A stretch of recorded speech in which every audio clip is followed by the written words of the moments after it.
안녕하세요. 즐거운 책방입니다. 네, 오늘 소개해드릴 책은요. 괜찮아 마음먹기에 달렸어 라는 책이에요. 괜찮아 마음먹기에 달렸어. 유럽을 사로잡은 베스트셀러 저자이자 최고의 정신과 전문의이시고 심리치료사인 크리스토프 앙드레라는 분이 쓰신 책이에요. 작은 슬픔이 모여 우울증이 되고 소소한 기쁨이 모여 행복이 된다. 일상에서 빛을 발하는 25가지 마음 이야기를 담은 책이에요. 오늘은 두 번째 시간이고요. 오늘 소개해드릴 부분은 마음의 건강도 중요하지만 몸의 건강도 참 중요하거든요. 왜 몸의 건강을 잘 돌봐야 하는지 그런 부분에 대해서 소개를 해드리고 지혜롭고 그리고 행복에 관한 이야기를 소개를 해드릴게요. 건강을 챙기는 건 누구나 다 건강을 챙겨요. 그런데 우리가 생활 속에서 나름대로 건강을 챙긴다고 하지만 그냥 뭐 일상에 바쁘다 보면 그리고 또 집안일 하다 보면 아이들 키우다 보면 뭐 일에 쫓기다 보면 내 건강을 그냥 모른 척하고 외면해버리고 그럴 때가 참 많아요. 그래서 그러한 것들이 쌓이면 내 건강을 해치고 그리고 또 내 마음까지 병들게 하는 그러한 일이 된다는 거예요. 여기 한 시 구절을 읽어 드릴게요. 크리스티안 보뱅이라는 분의 시 구절인데요. 슬픔은 영혼 속으로 스며든 피로는 육체 속으로 스며든 슬픔이라고 말씀을 하셨어요. 슬픔은 영혼 속으로 스며든 피로는 육체 속으로 스며든 슬픔. 네, 우리가 피로가 쌓이면 내 몸이 힘들면 좀 과민해지고 예민해지잖아요. 그래서 비관적이 되고 그리고 또 걱정이 더 커지는 경우가 참 많다는 거예요. 그리고 모든 일에 짜증을 내기가 쉽고 쉽게 화를 내고 사소한 일에 화를 내게 된다는 거죠. 저는 배가 고프면 좀 예민해지던데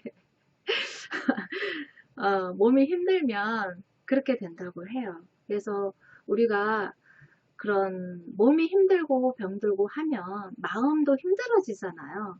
그래서 큰 병에 장사 없다고 몸이 많이 오랫동안 힘들면 정말 마음도 약해지고 그렇게 되잖아요. 그럼으로 인해서 더 우울해지고 슬픔에 더 잠기게 되고 그런 경우가 참 많은데 그래서 우리가 몸을 건강하게 만들고 그리고 또 그러한 노력이 필요한데 그래서 또 휴식이 필요하다는 거예요. 우리가 생활하면서 중간중간 휴식이 필요하고 내가 몸에 건강한 삶을 살기 위해서 휴식의 시간이 필요하지만 또 휴식의 시간을 갖는 것이 그런 내 몸을 건강하게 하기 위한 예방책이 될 수도 있다는 거예요. 그만큼 휴식을 갖는 시간이 중요하다는 거죠.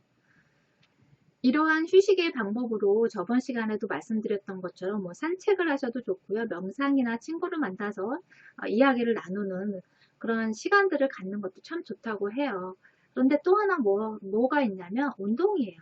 네, 운동이 좋다는 거 너무나 잘 알죠. 모르는 분은 아마 안 계실 거예요. 그런데 시간이 없다는 이유로, 운동하기 싫다는 이유로, 그리고 또 일이 너무 많아서 그런 것들의 일상적인 그런 내 일 때문에 이렇게 자꾸 밀리게 되는 경우가 참 많아요. 저도 한 몇 년 동안 운동을 하다가 바쁘다는 이유로 최근에 한 1년 넘게를 운동을 못하고 있으니까 확실히 그 체력이 떨어지고 쉽게 피로하고 그렇더라고요. 그래서 집에서 이제 스트레칭 하는 걸로 대체를 하고 있는데 운동에 관련된 뭐 연구 결과는 너무나 많아요. 여기서도 운동에 관련된 연구 결과가 나오는데 그 부분을 한번 소개를 해드릴게요. 심리적인 문제, 심리적 고통을 받는 분들한테 항우울제가 처방이 되잖아요. 그런 항우울제보다 더 효과적인 그 효과를 누리는 것이 뭐냐면 효과가 있는 것이 뭐냐면 운동이라는 거예요. 항우울제를 투여한 분들과 그리고 운동을 했던 사람들과의 그런 연구를 한 사례가 있어요. 이분들한테 최소 4달 이상 일주일에 45분씩 그러니까 4번 이상 운동을 하는 조건으로 연구를 했어요. 그리고 나서 그 결과를 봤을 때 6개월 이상 운동을 한 그 사람들은 우울제, 항우울제를 복용한 사람들보다 우울증의 재발률이 낮았다고 해요. 그리고 뭐 불안증이나 걱정이 많은 분들 있죠. 그러한 사람들도 걱정거리가 상당히 줄어들었다고 해요. 그러한 것들이 연구 결과로 나온 사례가 있어요. 그래서 그만큼 내가 심리적으로 힘들 때 운동을 하는 것이 좋다고 해요. 그래서 마음이 힘들고 복잡할 때 무조건 밖에 나가서 운동하라고 권하는 책들도 참 많거든요. 그만큼 운동이 내 건강을 좋게 만들어주는 것도 있고 체력적으로도 그렇고요. 심리적인 그런 부분에 대해서도 정말 좋은 효과가 있다고 말씀을 하세요. 그래서 시간이 없다고 하지 마시고 조금이라도 잠깐이라도 운동하는 시간을 만들고, 그리고 또 여기서 나오는 것이 뭐냐면 이완요법이거든요. 우리가 생활하시면서 많은 스트레스가 쌓이잖아요. 사소한 그런 신경전 그런 것들 때문에 스트레스가 쌓이는 경우가 참 많은데, 그러한 스트레스들이 쌓이면 우리 근육을 긴장하게 만든다고 해요. 그래서 그런 이완요법으로 이렇게 풀어주는 시간이 필요하다는 거예요. 그런 것들이 그런 풀어주는 시간을 갖지 않고 계속 누적이 되잖아요. 스트레스를 계속 누적이 되고 피로감을 주고 하는데, 그러한 것들을 그때그때 풀어주지 않고 모른 척하고 그냥 방치를 해두잖아요. 그러면 그러한 것들이 내가 스트레스를 받건 받지 않건 내 근육을 긴장하게 계속 긴장 상태로 놔둔다는 거예요. 그래서 스트레스가 많을 때는 이 뒷목 뒤에 그 혈관이 막 찌릿찌릿하면서 아픈 경우도 많고, 이 어깨 뒤쪽에 그 날개 쪽지 있는 부분, 그 중간 부분이 이렇게 딱딱하게 뭉치는 거를 느끼시는 경우가 있으실 거예요. 그거는 정신적 스트레스가 많다는 거예요. 거기가 단단하게 뭉치고 묵직하다 느낌이 드시면 그거는 그 스트레스를 받아서 근육이 뭉쳐서 딱딱하게 경직되어 있는 그런 상태라고 보시면 돼요. 그래서 그러한 것들을 이렇게 안마해 주시고 이렇게 스트레칭 해 주시면서 풀어주는 그런 노력이 필요해요. 그것을 계속 놔두면 나중에 그 몸의 그런 흐름이나 그런 것들 막히게 하는 그런 역할을 하기 때문에 결코 내 건강에 도움이 되지 않거든요.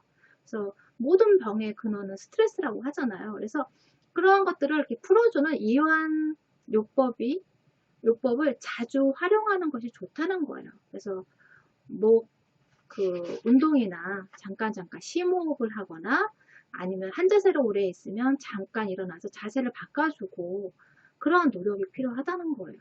그래서 그런 근육들을 풀어주고, 뭐 1시간을 했으면 한 5분이나 10분 정도 이렇게 풀어주는 그런 노력을 자꾸 반복해서 하시면 좋다는 거예요. 그러한 시간이 내 몸에 휴식을 주는 그러한 시간이 된다는 거예요. 그래서 그러한 몸에 휴식을 주는 그러한 시간들을 잊지 않고 꼭꼭 챙겨서 하시면 좋을 것 같아요. 여기 지혜로운 것과 행복에 관한 내용도 있는데요. 지혜로운 것에 대해서 소개를 해드릴게요. 인간은 저마다 인생의 어느 순간에 지혜로운 말이나 행동을 하기 마련이라고 말씀하세요. 누구나 다 지혜로운 말과 행동을 한다는 거예요. 저도 이것을 언제 느끼냐면 유튜브 댓글을 보면 참 깊이가 있고 지혜로운 말로 이렇게 쓰시는 분들이 계세요. 그래서 그리고 또 어떤 댓글을 제가 영상을 보고 댓글을 달면 그거를 보고 또 답글을 주시는데, 저희가 쓴 댓글보다 더 좋은 말씀을 많이 해주시는 분들도 많이 계시더라고요. 그만큼 우리가 생활하시면서 누구나가 다 지혜로움을 가지고 있고 그런 말과 행동을 해요. 그런데 그것을 뭐 인지하지 못하고, 그리고 또 자주 느끼지 않기 때문에 모르는 거지, 누구나가 다 지혜로움을 가지고 있어요. 그런데 그것을 자주 할 수 있는 것이 지혜로운 생각을 하고 지혜로운 말을 행동을 하고 하는 그러한 것을 키우는 것이 뭐냐면 긍정적인 생각이라는 거예요. 왜 긍정적인 생각이 지혜로움을 키울 수 있는지, 그 부분에 대해서 소개를 해드릴게요.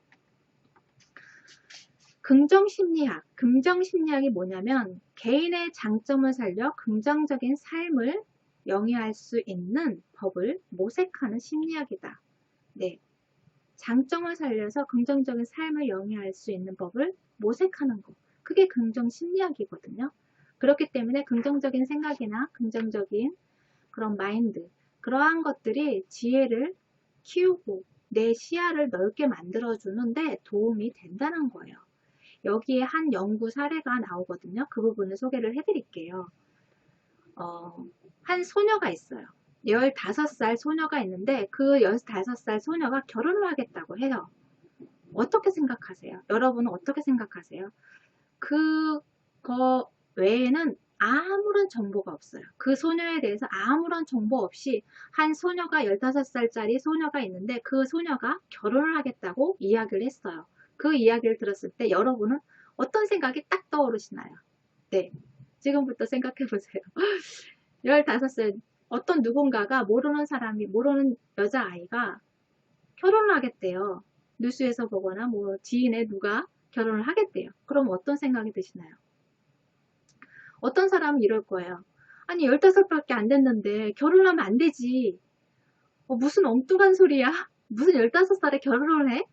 그렇게 말할 수도 있어요. 안 된다고. 결혼은 안 된다고 그렇게 이야기할 수도 있고요. 어떤 사람은 일반적인 관점으로 보면 15살은 뭐 결혼하면 좋은 생각은 아니라고 생각하지만 살다 보면 일반적인 관점에서만 볼 수 없으니까 그 소녀한테 어떤 사정이 있거나 그리고 또 어떻게 보면 그 소녀가 첫사랑을 만나서 그 첫사랑을 만날 때 그만한 나이에는 결혼을 하고 싶은 생각을 먼저 하게 되니까 그런 생각을 해서 그렇게 됐나? 그런 생각을 할 수도 있고 또 뭔가 특별한 사정이 있을 거야. 아니면 어떤 우리나라에서처럼 그런 관념이 아니고 다른 나라에서는 뭐 다른 일찍 결혼하는 나라도 있잖아요. 그런 것처럼 그런 나라의 풍습에 의해서 그렇게 결혼을 하나? 그런 생각, 다양한 생각들을 하는 사람들이 있다는 거죠. 그러니까 여러 관점을 가지고 생각을 하는 사람이 있다는 거예요. 그래서 지혜로운 사람은 어떤 거냐? 지혜롭게 평가되는 사람은 어느 쪽이냐? 후자라는 거죠. 다양한 평가, 그러니까 평가라기보다 다양한 관점으로, 시각으로 그 일을 보고 판단하는 거죠. 그래서 지혜롭다는 것은 신중한 것을 이야기를 해요. 그리고 어떤 특정 입장에 취하는 것이 아니라 불확실한 상황, 그리고 또 불충분한 정보 속에서 가능한 모든 가능성을 따져보는 것. 그게 지혜로움이라는 거죠.